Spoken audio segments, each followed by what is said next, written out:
Jake beats on the track, boy. Young Lee got the sauce, boy.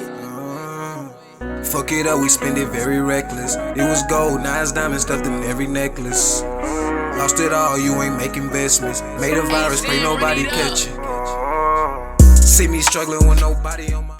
And we back. We here with Ultimate Vision Productions, man. I'm with a special guest in the building. One of the hardest working artists I know out of DFW right now. I'm talking about this nigga will go ahead and make a song, record a video, edit the video, go ahead and upload it all straight to Instagram, YouTube, all the platforms. I'm with BatmanJay Gets No Hoes. Fuck got paper, said she throw it for free. I ain't no white boy, nigga, I don't watch Glee. This bitch get to screaming like a banshee. I'm getting swarmed in the motherfucking... What does that mean to you? So an Instagram handle, I want to say it's a reverse psychology type of shit. Cause I know some hoes be like, they be looking at that shit, and I like to like trick them a little, cause I probably be having a couple hoes on deck, so I feel like if I say gets no hoes, I can kind of keep my shit going undetected. But BatmanJay does get hoes. That's what you said. Or he doesn't get hoes. He doesn't get hoes. He has no hoes. Yeah, no hoes. Bro, one of the reasons why I fuck with you, bro, like I said before, it's the individuality and it's the hard work. You can't match that type of energy. What got you started on that path, and what made you want to attack the game as hard as you do? I would say I grew up listening to rap. Like, rap was always my shit. So I remember I've been rapping since I was 13 type of shit, but I ain't never took it seriously until I was around 20. And I just turned 21, I want to say it was mainly I was just going through a dark period type of shit, and I just needed an outlet, and once I found that I could actually flow on beats and like do it, and it made me feel good, then I just kind of ran with it type of shit. All respect, dog, because at the end of the day, when it comes to the Ultimate Vision Podcast, I only want people on here that see their vision and they attack that shit like there's nothing else that's important to them. And you do that, like when it comes to your game. It's like, bro, I respect your game, I respect your hustle no matter what. The music to me is cool, I fuck with it, the freestyles, all that. And I respect with how much work you put into just each video you put into on Instagram, bro. Because there's a lot of people that don't do that type of shit. Like, obviously, I don't know if you work or not, but it's one of those things where I've seen, like, you put in, like, damn near an 8-hour type shift into music. And a lot of niggas not gonna get that. And a lot of people want to make it in this industry. A lot of people want to make it in the music industry, but if you're not putting in that work, how niggas is putting in the work, if you see an artist on this podcast, bro, just know he putting in that work, dog. And he's putting in his own creative spin when it comes to music, bro. What inspires you the most? Because I see you getting, a lot of your shit's from Cartoon or a lot of your shit's from anime, which is embedded deep into all of us. Every single one of us. And a lot of people won't even admit it, but bro, a lot of this shit that you do is embedded deep into us, to where it makes me want to click on your shit and see what's going on. What made you want to go ahead and start going that route towards the Cartoon Network, towards the anime, towards all the memes and shit that you do? What made you want to go ahead and do that? I want to say I feel like cartoons when I was younger was like a safe place type of shit. Like, it was like a good outlet for all the shit kind of I was going through in childhood. So I just think it stuck with me type of thing. So when I wanted to make music, I didn't really know what I wanted to make music about. And then I started making music, and I just title it like like Lilo and Stitch or like just like childhood cartoons, and I don't know, I just got like obsessed with like putting out pop culture rap, and like, cause I want shit like, as you were saying, like that people can connect with, and they like, okay, I'm gonna click on that, and they might not even like the song, but they'll fuck with it because it's like it's about some shit they grew up with type of thing. You know what I mean? And I respect the individuality. Like last podcast we had 40 Ounce Day who he paints his fingernails, and a lot of niggas would, you know, be like a little hesitant, but you gotta realize, bro, at the end of the day, all that matters is your individuality as a human, bro. There's motherfuckers who sit outside, who sit here and they'll think about how other motherfuckers perceive them and can't even make a move. I respect the motherfuckers who make a move based off what they know and who how they believe in themselves, bro. Like, cause at the end of the day, it's like, bro, you constantly put out content that's you. You can't copy the formula. You can't copy that type of formula. And like, that's why it's such an honor to have you here on the Ultimate Vision podcast, bro. Because like, bro, I just respect that shit like on a whole different level. Like, I wish I had that type of confidence to go ahead and attack the game the way you attack it, bro. But an even more bigger question than everything that I've asked you before is, bro, top 3 feet in the game. Top 3 feet in the game. What's the top 3 feet in the game, dog? Go on. Hey, give it to us. I don't know if you know me and you know my music, you know I be mentioning sucking toes, licking toes, all that. I definitely got a foot fetish, so I think we all do. yeah, deep down I think every nigga do. Yeah. I think people too scared to admit it type of shit, but I want to say, because my Instagram profile picture has been Lindsay Lohan for a minute, so I got a huge crush on Lindsay Lohan, and I always have. Shout out to Lindsay, man. Definitely. I'd love to have you on the Ultimate Vision podcast. Yeah, you gotta hit me up if you get her, bro. But definitely Lindsay Lohan, my top one. Those are them toes that I want to suck for sure. Yeah, let her know. I'm gonna tag her in this post. I'm gonna clip this shit and I'm gonna tag Lindsay. She got an Instagram. And I even made a whole song called Lindsay Lohan, but yeah. Second, if we talking anime type of shit, okay, I'm gonna say Tamari from Naruto. The one who can pull all the ninja tools. Yeah. Yeah. Okay. Yeah. Yeah. And she got the crazy hair. He's famous for drawing toes. Oh, really? Yeah, they say the way he drew toes, it changed the game. Damn, I didn't even know that. You feel like you changed the game? Like, I feel like maybe no cap though. I think because I be mentioning a lot of foot fetish shit, and I feel like honestly my fans, like I got a little fan group chat with all my fans. I be connecting with them and shit, and I swear they be sending like all sorts of feet pics and shit now, and like just weird shit. So I think I like made people like feet. I don't know. Maybe I did, maybe I didn't. But go. What's your number 3 foot? Number three feet. Come on, you gotta give me one more feet. I'm gonna go with Ice Spice right now, cause I'm trying to suck your toes, Ice Spice. You thought I was feeling you? I'm feeling them feet, bitch. That's all I'm feeling, bitch. I don't give a fuck about the hairstyle. We she looking got at the this toe. weird vibe about her that makes you just, I don't know, bro. I got a girl, and shout out to my girl, but damn, Ice Spice, like, fuck. She just jumped on the scene, like, bro, and it's all natural. Yeah, nah, for real. No, I agree. I'm gonna tag her in this too. For sure. Bro, hey, show more toes, shorty.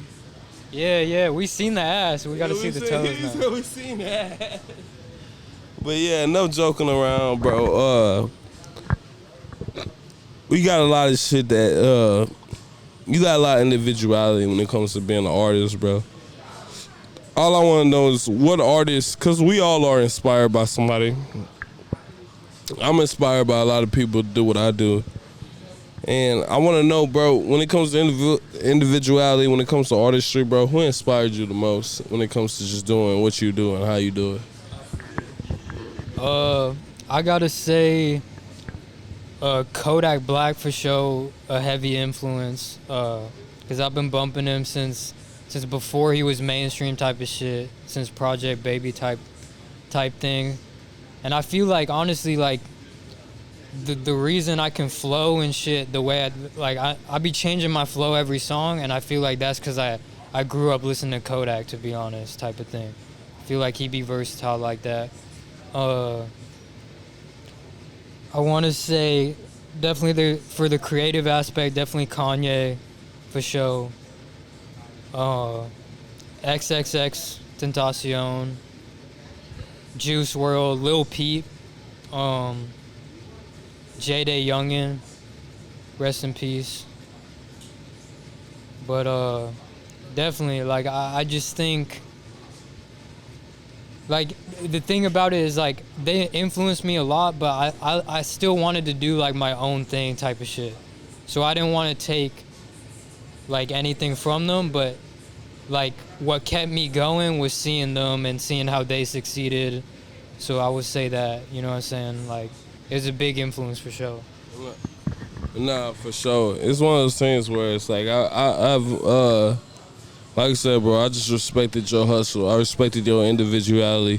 Cause it's one of those things where it's like a lot of people are so afraid to do shit because they're worried about what other people think, man. What got you past that barrier of just not giving a fuck? Yeah, not giving a fuck no more. What got you to that level? So I would say I was definitely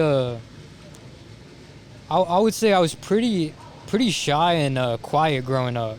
I would say that, but I want to say when I hit like 14, 15, I don't know, I just changed a lot. I wasn't fucking with I was in and out of like jails and juvie and type of shit. So I think being in that type of atmosphere kind of just made me not give a fuck how others perceive me type of shit.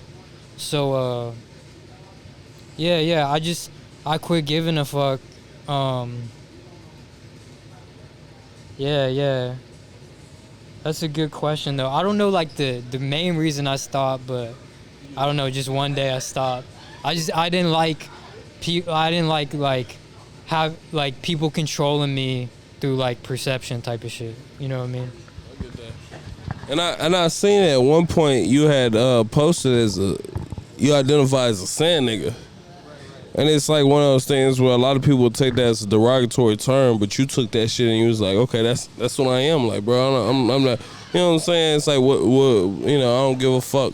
How much does your culture, your heritage, and where you come from influence you? Tell us a little bit more about that, bro. Yeah, that's a good question. So, Beat, loaded. So I would say the sand nigga shit, I was definitely called, because coming to America and shit, I was called sand nigga, but with the hard R. Damn. And I just kind of took it and I was like, you know what I'm saying, I'm just making my own shit. But I grew up with all black people and Mexicans and shit, so I feel like, I don't know, I'd be like nigga just a part of my vocabulary type shit, but I know some people still be looking at me and be like, oh, he shouldn't be saying nigga, but I've been called it my whole life, so I'm gonna be saying it. But I was born into a Pakistani family and half Persian as well, so I would say the culture aspect, it was anybody who's come from that Muslim type of culture, the parents are really strict. They want you to live a certain way. They want you to kind of do stuff a certain way, which I don't think is a bad thing. I think it establishes like good morals and shit. But I was definitely the one that pushed the boundaries, because like tattoos are forbidden, drug use, drinking alcohol, sex, which I'd be doing all that. So I was kind of like the black sheep of the family for sure, the outcast. So even like my cousins, the family would be kind of viewing me like what is he doing type of shit. But I think it was a heavy influence because growing up being Muslim, I think it's influenced the way I rap too. Cause I got an album called "Sand Niggas" out too. That's one of my albums that's out. So I feel like I just be throwing it out there, cause I feel like there ain't a lot, like I ain't seen growing up. I ain't never seen no Muslim, like there's Muslims rapping definitely in the rap game, but I ain't seen one that looks like me or like a Pakistani rapper. So I feel like I'm like, I feel like I'm like the only one, because I just ain't seen any, you know what I mean? So I just feel like I want to put that out there and try to influence maybe other Pakistani kids, other Arab kids or whatever, to maybe hop in the rap game. You know what I'm saying? Hey, bro, and I respect that, because it's a lot of people that come from your background that don't have enough representation, especially in this game, especially what you trying to do, bro. But you touched on it for a second, like the drug use, bro. How much, like, if you want to go ahead and go into detail about the drug use, go ahead. Just let me know how much of that influences you. And I'm also, like, I've dabbled in damn near every drug. I'm not even gonna be honest. I'm gonna be honest with you. But how much has the drug use, when it comes to you, how much of that has that impacted your flow, the way you do things, the way you operate? Like, just tell us a little bit more about the drug use and shit like that. Good question. I would say, so I started doing drugs really young. I started smoking weed at like 10 years old type of shit, and I was kind of popping pills and shit at like 12.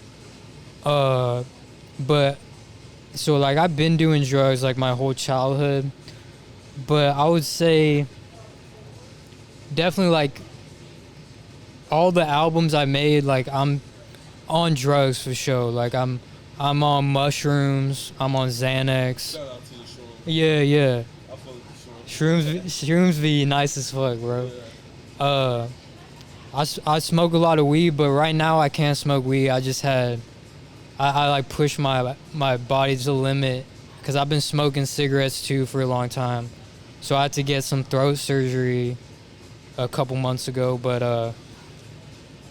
I would say drug-wise, like I'm a drug addict for sure. Like I still do drugs. I pretty much tried every drug, like under the sun. Like there's a point in time, but like I was doing a lot of cocaine. I was doing a lot of ecstasy. I dabble with meth here and there, type of shit.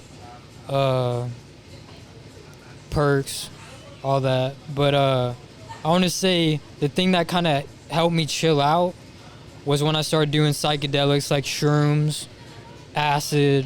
I love acid. DMT, I've been smoking. I smoke it like every couple months type of shit. But yeah. And what's crazy is I did DMT one time, and I think I'll probably do it again when I'm like 40-something, but bro, that DMT was crazy, bro. And I gotta know, how was your first DMT experience, B? Shit, my first DMT experience, I smoked it out of a little like hand pipe, like a weed pipe. Oil burn. Yeah. Type shit. And it definitely. But I don't know, it was really intense, like just like, cause I had done mushrooms and acid before then. I felt like it was similar to acid and mushrooms, but just like way super strong compared to it. Like I remember seeing a lot of like visuals of kind of like religious stuff. Like I don't know, like I ain't like I'm not Hindu, but I would see like a lot of Hinduism shit. I would see a lot of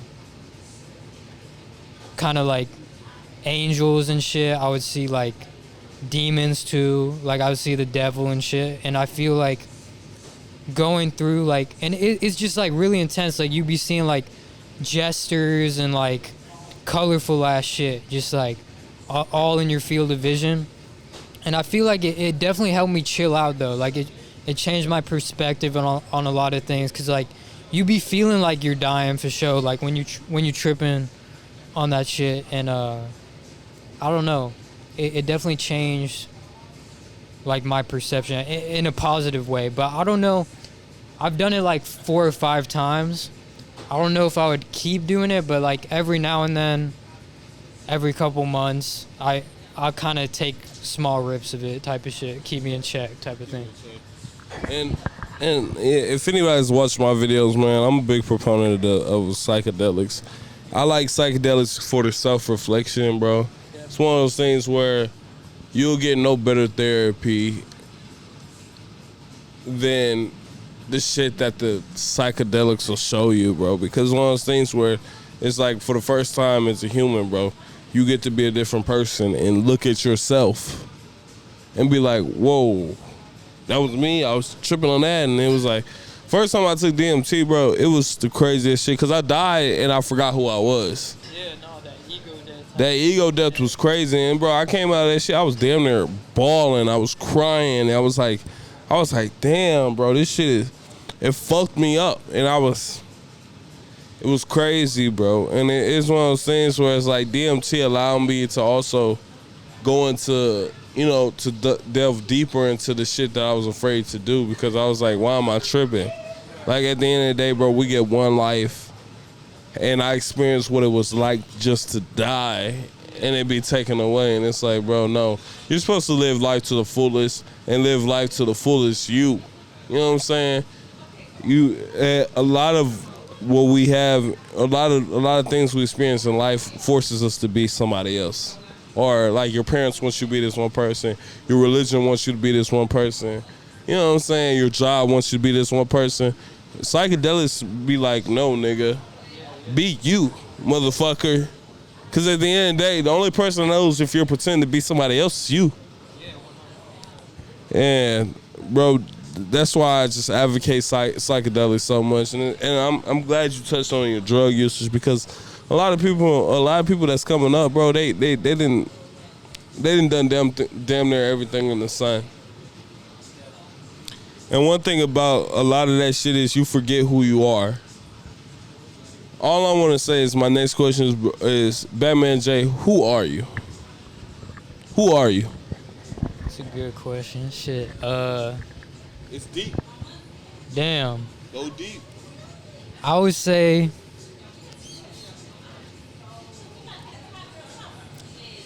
like the way I think, how I like perceive myself is I'm someone who's like hardworking for sure, and if I find something I like doing, I just throw myself like all into it. I would just say like I just grind, like I just grind hard on whatever I'm pursuing. Like I've definitely had like lots of shit that I've tried out before rapping. Like I remember I used to try and do YouTube and shit. I used to try and like do the streaming shit, but I mean, I was selling drugs for a long time. I was doing that. So I mean, I feel like honestly I feel like I'm still trying to find myself in a way, but I feel like rap has kind of made my identity in a way too. Like I feel like I know what I'm doing now, type of shit, if that makes sense. But that's a good question. I don't really know who I am, to be honest. Okay, then it's one of those things where I know that was a whole question, but what should people expect from you? And then what do we have to expect in the future out of you when it comes to you? And that'll pretty much be my last question. We'll wrap it up after that one. So I feel like people should expect, I think, I believe in myself. I'm an avid believer of like, you gotta believe in yourself to make it and shit. Like because coming up in the rap game, you'll see, like, I'm like on the rise for sure. Like, and I've been doing this shit like a year. Like, I'm on World Star. I'm on all sorts of pages like Damas Live and shit, and rap Instagram pages, and I feel like a lot of people are like, when you start rising, a lot of people are gonna start hating on you. A lot of people are gonna not support you or what you're doing, or kind of like keep you from doing what you're doing. But you just gotta believe in yourself, and you gotta just go for it 100%. So I believe I'm gonna be one of the biggest rappers of the next, like, in the next 2 years or something. I think I'll be up there for sure. I've dropped like about 9 albums in a year, so it's like a little over 140 songs, and I got a new album dropping in a couple weeks, and I feel like I'm definitely here for the longevity, so I'm just trying to keep it going type of shit. I'm trying to push out as much content, because like everybody passed away one day, so I want to be remembered for maybe helping other people start hopping the rap game, put their all into it, put out a bunch of music videos, do all that, you know what I mean? Bro, and that's one of the reasons why I had you on the Ultimate Vision podcast, bro. Again, your hard work, your dedication, your individuality, you're pursuing your ultimate vision, and I respect that, dog.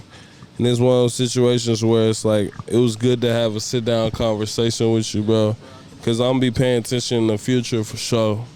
And it's like, I got the Ultimate Vision page. You're going to see me probably post you a couple times. That's cool with you, bro. You know what I'm saying? I fuck with everything you got going, man. And it's one of those things where it's like, it was an honor sitting down talking to you, bro. Because I know you're going to pop off, bro. I'm going to be real with you, you know what I'm saying? It's one of those things where it's like, people who sit there and be themselves and put in no hard work into themselves, you got nowhere to go but up, no matter what. And that's all we want to go ahead and bring when it comes to the Ultimate Vision, bro. I want to say thank you for the listeners for sitting in and listening to it. And, of course, we got a little deeper dive into BatmanJay, Get Snow Hoes. Misnomer. My nigga get hoes. My nigga, I seen my nigga slay hoes, but yeah, we good, B. At the end of the day, bro, is there any last words you want to say to the audience, the viewers, or anything? Yeah, no, I appreciate it, bro, for having me out here, because this is definitely the first podcast I've done, and I know I'll probably do more, but I appreciate you being the first one, bro. It's an honor for sure, bro, because I've been needing to let people know. I know my fans have been wanting to know how, just like more about me and shit. But yeah, no, I'm gonna just keep working, putting out music, start doing shows here in Fort Worth, and just go off that. No, I was just gonna say I appreciate the invite me out here, bro. It was dope, bro, for real. And this place is dope too. Yeah, it's good, man. We at West Jack Cigar Lounge. I've been smoking on the Leather Rose by Deadwood. They do a fantastic cigar, bro. And like I said, I would love to have you more on with the podcast. Once we get a lot more shit situated, bro, I want to get a bigger stage, bigger platform, all that shit. But, bro, at the end of the day, bro, it's been an honor talking to you, my brother. I appreciate you for coming through, man. You did your thing, B. And then we'll go ahead and see y'all in the next Ultimate Vision production. After this, we're going to show a couple of my boys' videos so y'all can go ahead and get a feel of my nigga. But all right, man. Love y'all. Stay safe. Go follow BatmanJay, Get Snow Hoes on Instagram. Follow the YouTubes, Twitter, all that shit. All right, we'll see y'all in the next one. Peace out.